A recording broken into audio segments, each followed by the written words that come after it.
serenar as nossas mentes e corações, buscando entrar em sintonia com os nossos benfeitores espirituais e, através deles, até Jesus, o nosso Mestre, a Deus, nosso Pai, nosso Criador, agradecendo por tanto que temos recebido da sua divina providência e pedindo as suas bênçãos para a nossa reunião, que todos nós, cada um no seu lar, possa estar integrado com todos os demais nesse esforço que fazemos de união para aprender um pouco mais a respeito da doutrina espírita,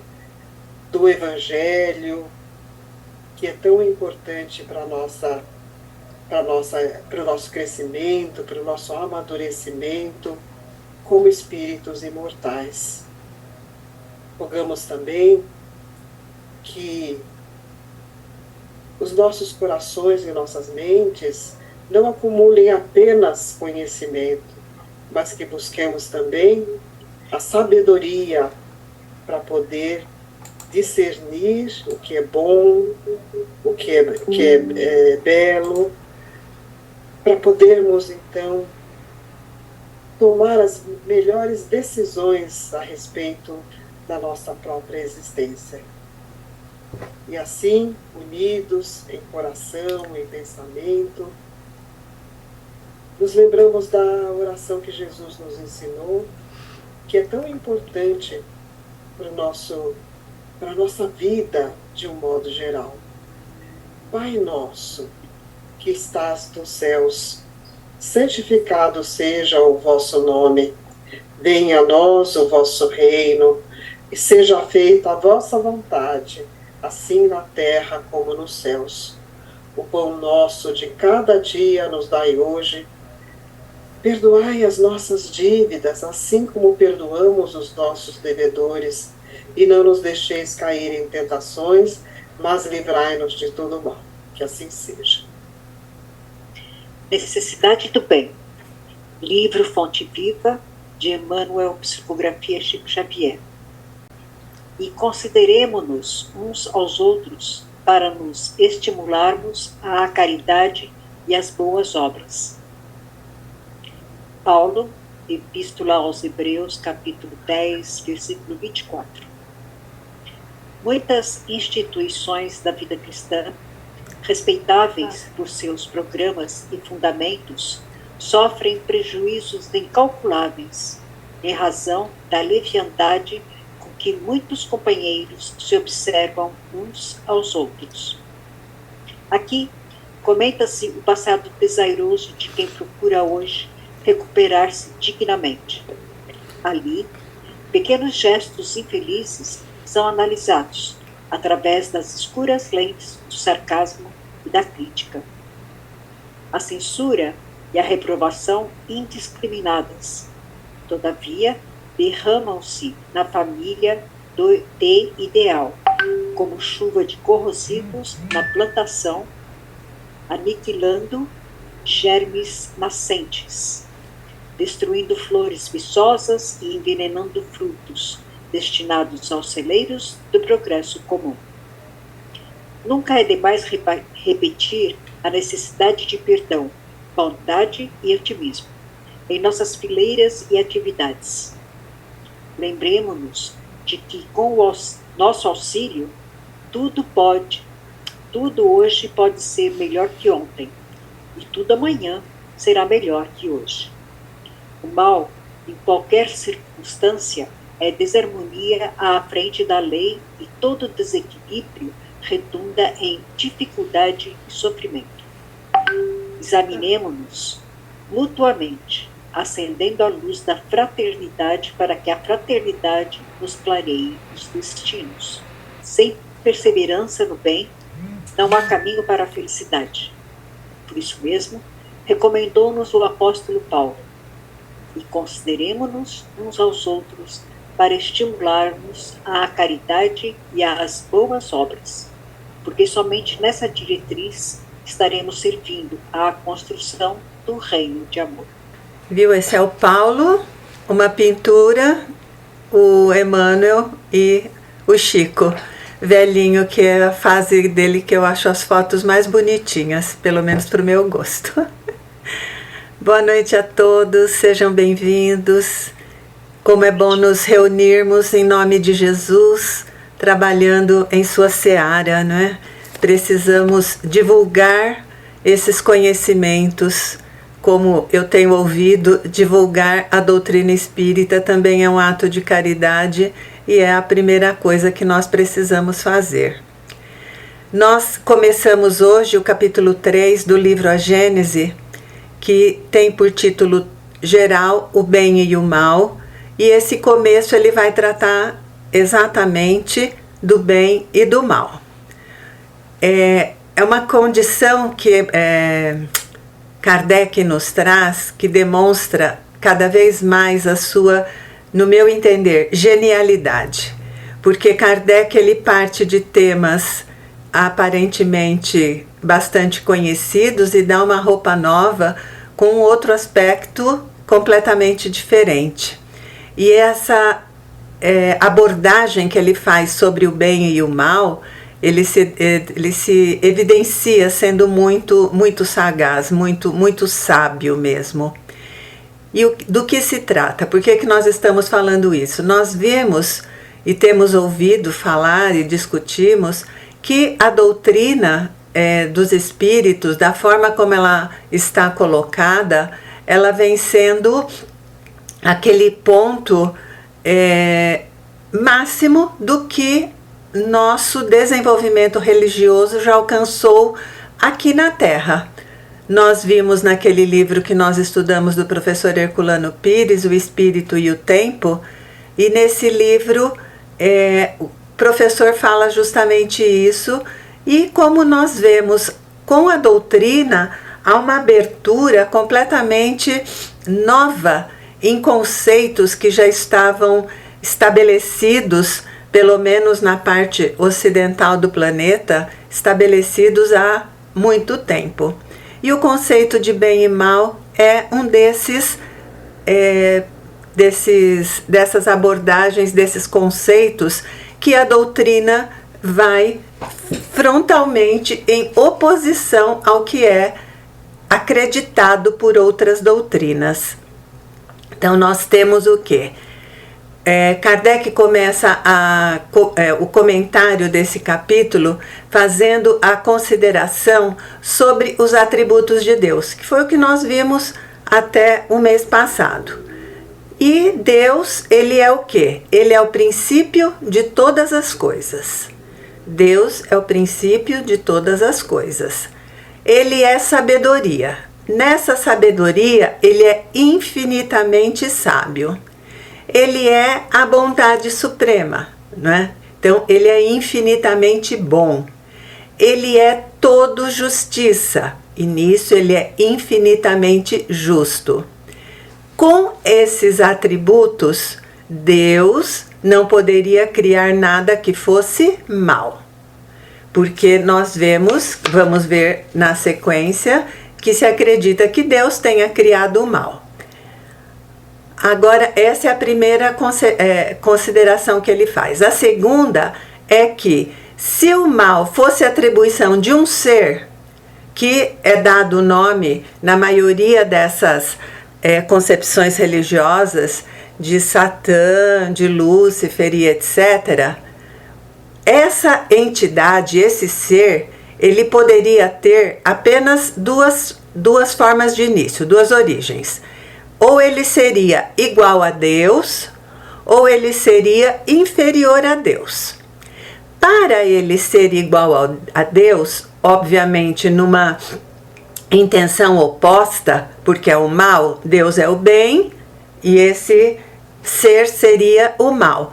Nessa concepção, se ele fosse igual, seriam duas potências que estariam em constante oposição, e Kardec fala, isso não se sustenta pela harmonia que nós vemos no universo. o universo é harmônico.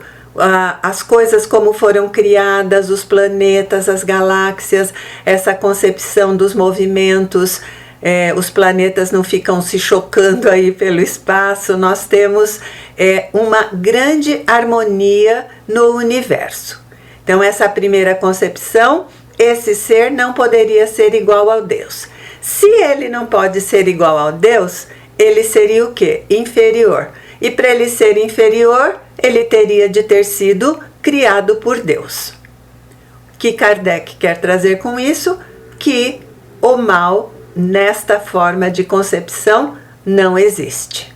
Ok? Então, existem doutrinas que nós ouvimos, eu tenho até ouvido bastante ultimamente, que acreditam o quê? Não é? Que o espírito do mal foi criado bom. Nós vamos discutir passo a passo. Ele tornou-se mal, então olha, ele foi criado bom, ele tornou-se mal, e Deus, para puni-lo, Deus punindo, condenou-o a permanecer eternamente mal. E além de puni-lo para ser eternamente mal, ainda lhe deu a incumbência, a tarefa de induzir os homens ao mal.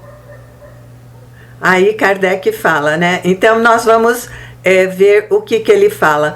Mais do que maldade, uma única queda. Errou uma vez, ele era bom, caiu, errou, uma única queda, condenado para sempre para ser mal e ainda induzir o homem ao mal. E Kardec considera, mais do que maldade da parte de Deus, isso indicaria uma crueldade premeditada. O Satã, ou Lúcifer, o nome que se queira dar, que é o anjo caído, então vamos falar de uma maneira genérica, o anjo caído, ele recebe os mais cruéis castigos por uma única queda e não tem nenhuma esperança de perdão porque ele está condenado para sempre. E ele ainda, nessa condição, é autorizado a seduzir, a enganar, podendo mesmo se passar por Deus e fingindo grandes obras para enganar os homens, para enganar os espíritos. Então, ele vai emergir das trevas, ele vai poder se entregar a todo tipo de atividade na Terra, né? E arrastar os homens ao mal. Então, veja que o provocador do mal, ele sai das trevas, vem e provoca o homem, provoca o ser humano, o espírito, e ele sofre menos do que aquele que ele está provocando. Então, veja o desnível de consideração a respeito desse mal. Né? Então ele olha, o provocador do mal seria menos punido do que as vítimas das suas artimanhas. O que a gente precisa ver? Essa situação, o Satã ou o anjo, ele foi criado, tá? Criado anjo. Ele não foi criado simples ignorante, ele foi criado anjo. Estava lá no mundo angelical e aí ele comete uma falta grave contra Deus. É outro aspecto que a doutrina espírita não considera, porque nós já vimos que cada um agride apenas a si mesmo. Ele perde a sua santidade, ele perde a sua justiça, sabedoria, tudo que ele originalmente tinha e cai por castigo. Então Deus está punindo, veja novamente a heteronomia, e ele vai sofrer na ignorância, no arrastamento ao pecado, na morte. E o que nós estamos vendo aqui? Uma degradação da alma. Então a alma teria sido criada angélica, no caso desses anjos decaídos, comete o mal, se engana, Deus pune, e vai ainda perder todas aquelas características que ela trazia da sua característica angélica. Então nós vemos todas essas coisas. Criado, como é que a doutrina espírita concebe a criação. Nós, já na fase hominal, né? Somos criados simples e ignorantes, passamos da fase animal para hominal, simples e ignorantes, e vamos evoluindo, sempre evoluindo, até alcançarmos esse estado de angelitude. Aqui, a oposição, ele já foi criado anjo, não é como a doutrina vê. Ele é punido por Deus. Nós sabemos que Deus nos dá a autonomia para nos enganarmos, o livre-arbítrio, não é? Então, Deus não pune. Quem pune, nós sabemos, é a nossa própria consciência frente àquilo que nós sabemos de termos cometido algum engano. E a degradação, que ele tinha todos aqueles atributos de justiça, de beleza, de amorosidade, ele perde tudo aquilo e passa a ser um ser em sofrimento que ainda se regozija e fazendo mal, prejudicando ao outro. Então, toda essa construção Kardec vai fazendo. Nessa concepção, que é bastante acreditada, as pessoas acreditam mesmo na existência do Satã, na existência do Lúcifer, na existência desse ser voltado ao mal, mas sendo criado por Deus. O que Deus faz? Ele recusa a esses anjos caídos um copo de água. Ele não deixa que o anjo caído se recupere, porque ele o condenou para sempre a viver nas trevas, no sofrimento. E ele fala: e durante toda a eternidade ouve os seus gemidos sem deixar-se comover. Essa é a fala do Kardec. Ao mesmo tempo que permite desejar, né? Todo o prazer que ele quiser. E aí Kardec faz a seguinte observação: essa é a doutrina sobre o mal mais irracional e mais ofensiva para a divindade.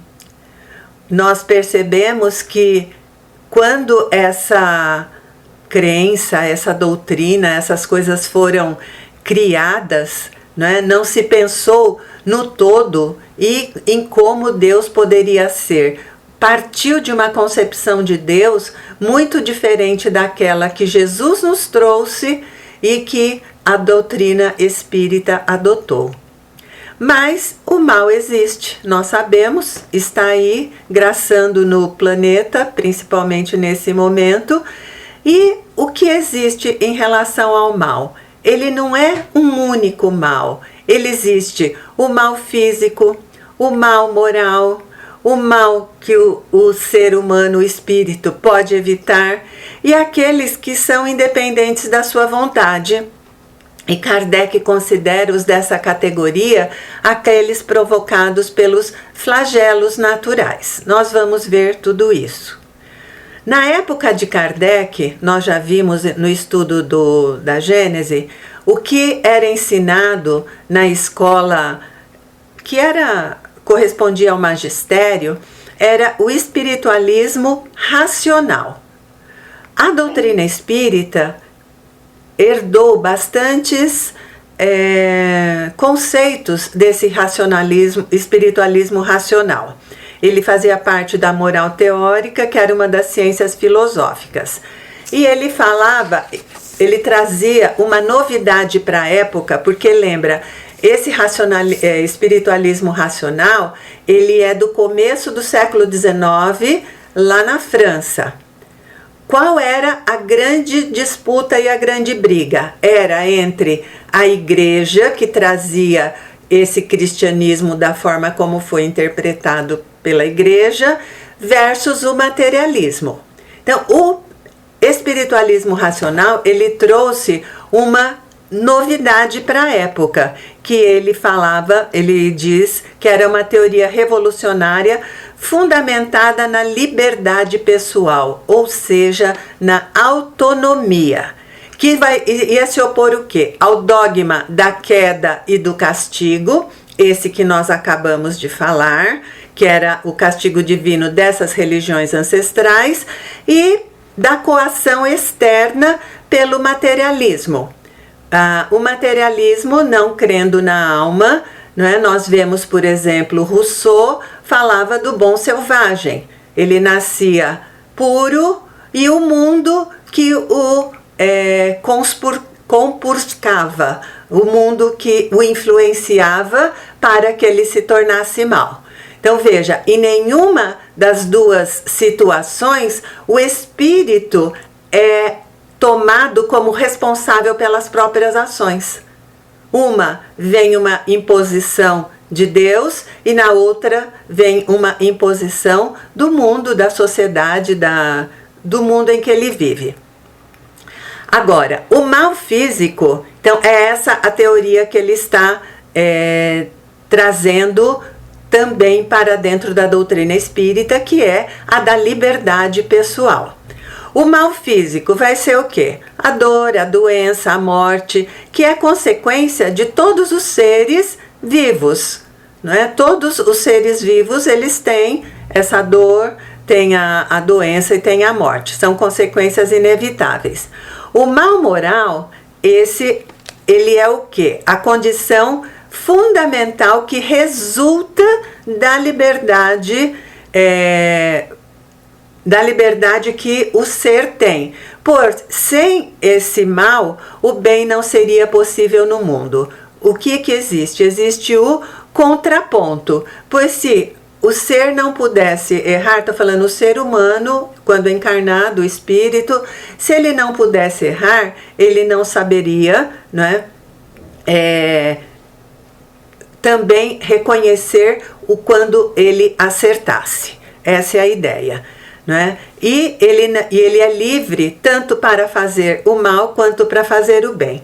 No Livro dos Espíritos, o Kardec faz uma abordagem bem diferente dessa que está na Gênese. Está lá a partir da questão 629 do Livro dos Espíritos, quando ele vai falar justamente sobre a definição, segundo os Espíritos, do que seja o bem e do que seja o mal.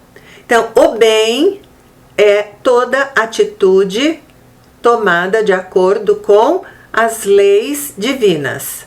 E o mal é toda atitude que se opõe a essas leis divinas. Ok? E ele continua ainda: sem esses males morais, não seria possível a existência nem de coragem, de paciência, dedicação e todas as demais virtudes. E ele considera também, aliás, os espíritos falam, se não houvesse a montanha, né, explicando na natureza, o homem não saberia da existência do baixo e do alto, não saberia. Então, seria uma questão de oposição de possibilidades. A teoria moral espírita, ela foi um desenvolvimento desse espiritismo e Kardec considera: o espiritismo repousa, pois, sobre princípios gerais independentes de todas as questões dogmáticas. O que ele está dizendo? Na igreja, nas outras denominações, nas outras concepções religiosas, existem aqueles dogmas que são dogmas de fé, que não podem ser refutados, negados de forma alguma. Na doutrina espírita, nós temos sim alguns dogmas, mas eles são dogmas de razão, porque foram conceitos que foram alcançados, se chegou a esses conceitos pela observação e pelo raciocínio, pelo exercício intelectual do que existe. Por exemplo, a reencarnação, que nós já falamos, vamos falar mais ainda, mas, por exemplo, o conceito de justiça sem reencarnação.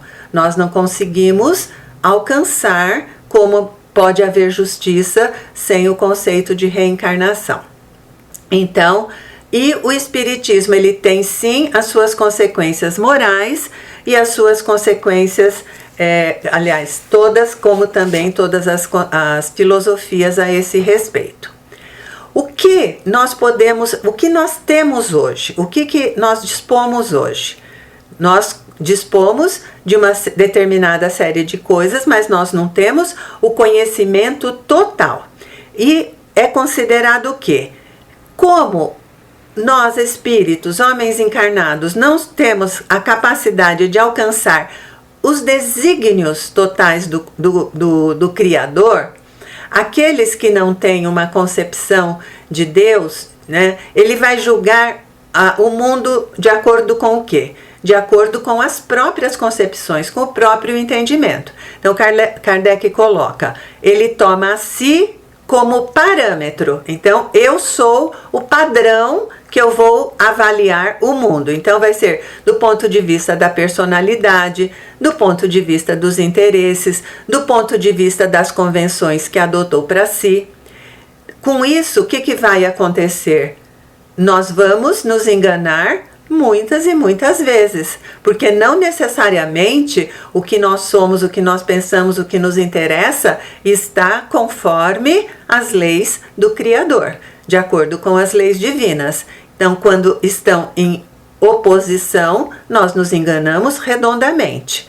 Então, com isso, nós vamos poder tomar algo que é justo como sendo injusto, algo que é admirável como sendo prejudicial.